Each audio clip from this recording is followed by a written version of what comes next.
Alors que la situation en République démocratique du Congo semble tourner pour l'instant à l'avantage de Laurent Désiré Kabila, les relations se dégradent entre Kinshasa et Paris.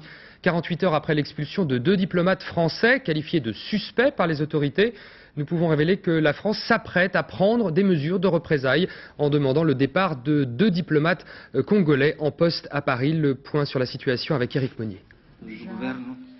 La volonté de cet homme a d'ores et déjà changé la donne dans la guerre qui déchire la République démocratique du Congo. En décidant d'envoyer son armée au secours de Laurent Désiré Kabila, le président angolais Eduardo dos Santos vient de choisir son camp. Un choix qui compte, un choix sans doute décisif. L'armée angolaise est l'une des plus performantes en Afrique, notamment grâce à son aviation. Elle a déjà repris aux rebelles hier la base de Kitona, au sud-ouest du pays. Ce matin, Kinshasa annonce que les villes de Mwanda, de Banana et de Boma ont subi le même sort. À Kinshasa, l'espoir renaît donc, mais il faut rester prudent.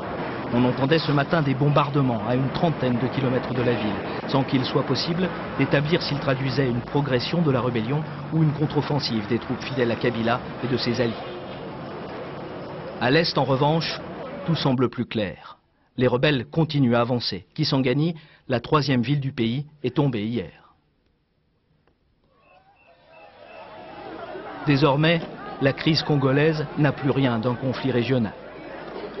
Le Zimbabwe, l'Angola côté Kabila, le Rwanda, l'Ouganda côté rebelle sont désormais directement impliqués dans la guerre.